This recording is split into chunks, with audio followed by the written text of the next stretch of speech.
Fantastic four finally release हो चुकी है और ये एमसीयू की एक ऐसी मूवी है जो कि एक ऑल्टरनेट यूनिवर्स में बनी हुई है, इंक्लूडिंग डिफरेंट टाइमलाइन। यहीं पे बात खत्म नहीं होती। ये one of the highest rated fantastic four films है जो कि प्रीवियसली रिलीज हो चुकी है। और एक तरीके से ये मूवी एक ट्रम्प कार्ड साबित हुई है पूरे मार्वल सिनेमैटिक मल्टीवर्स के लिए, क्योंकि ये सीधे कनेक्टेड है एवेंजर्स डूम्सडे से। और आज की वीडियो में हम लोग जानेंगे कि आखिरकार इस पूरी मूवी में हुआ क्या है, कुछ हिडन डिटेल्स और सबसे खास बात इसका पोस्ट क्रेडिट सीन और आगे जाके क्या होने वाला है। तो दोस्तों, कंप्लीट वीडियो को स्टार्ट करने से पहले आप लोग कर दीजिए वीडियो को लाइक और कमेंट करके बताइए कि अगर आप लोग ने ये मूवी देखी है तो अब आप इस फिल्म को 5 में से कितना स्टार देंगे। बात करते हैं बिल्कुल नई अपडेट से। तो यहाँ पे मूवी की शुरुआत होती है एक दूसरे यूनिवर्स में जिसका नाम है अर्थ 828 और यहाँ पे हम लोग देखते हैं फैंटास्टिक फोर की बिल्डिंग।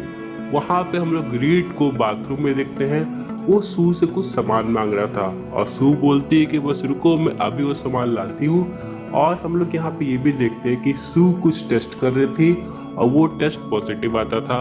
वो रीड को आके बताती थी कि उन लोग को बेबी होने वाला है। रीड ये देख के काफी खुश भी होता था, थोड़ा घबरा भी जाता था क्योंकि ये एक बहुत बड़ी जिम्मेदारी है।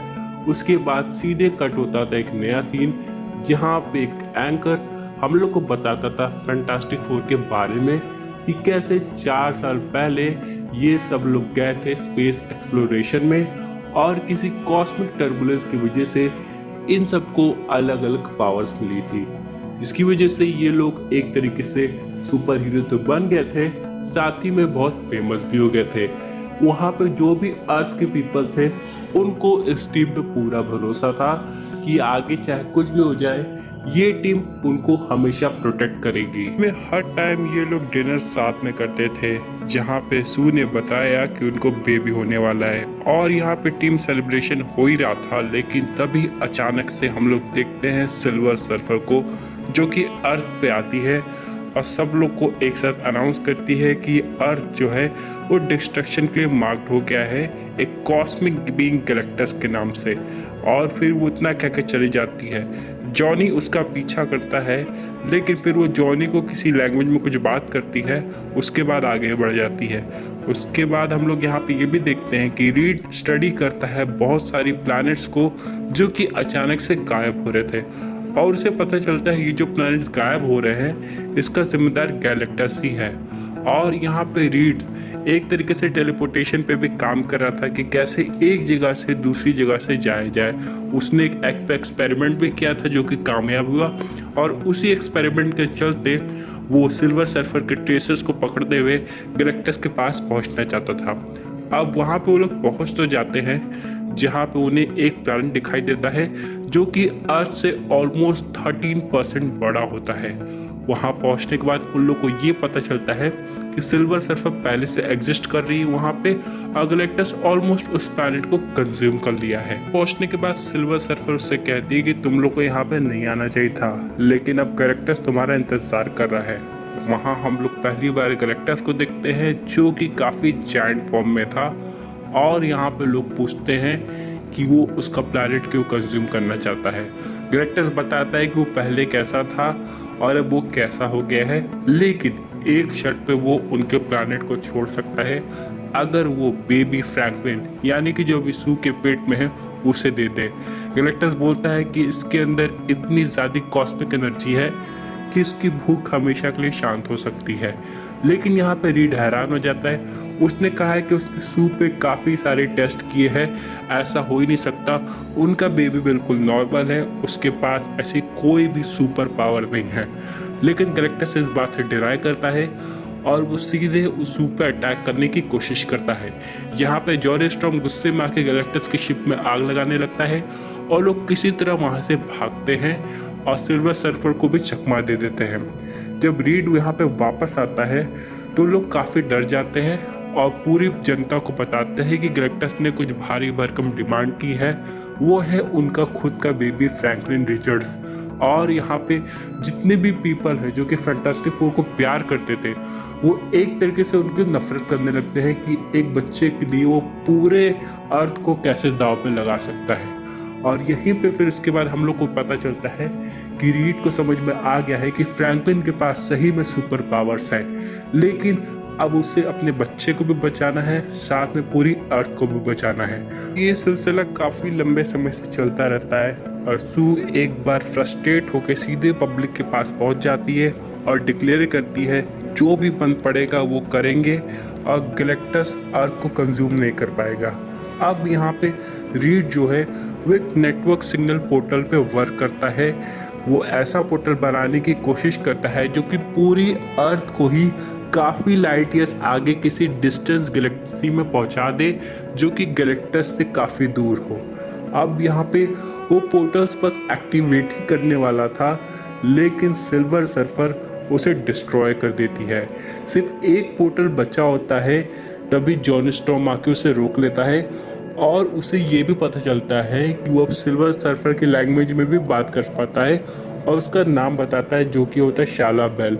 वो भी पहले एक नॉर्मल थी, लेकिन गैलेक्टस की हेराल्ड बन गई इस शर्त पे क्योंकि गैलेक्टस ने उसके वर्ल्ड को छोड़ दिया था।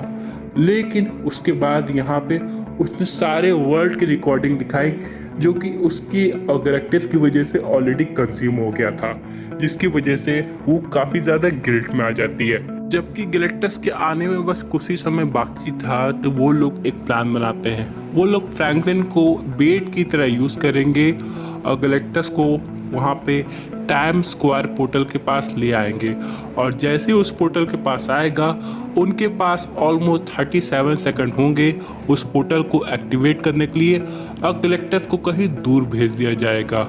लेकिन जब गैलेक्टस आया तो वो अपना हिसाब से साइज अपना बड़ा छोटा कर ले रहा था और जैसे ही वो अर्थ पे पहुंचा उन लोग का प्लान फेल हो गया क्योंकि गैलेक्टस समझ गया था कि असल में बेबी कहाँ पे है और किसी तरह बेबी को पकड़ के वहाँ से ले जा रहा था। बाकी फैंटास्टिक फोर टीम उन्हें रोकने की कोशिश कर रही थी और सू स्टॉर्म अपना पूरा जान लगा दी अपने बच्चे को बचाने के लिए और यहाँ पे अपनी एनर्जी शील्ड जनरेट कर ली और फ्रैंकलिन किसी तरह बेबी को बचा लिया था।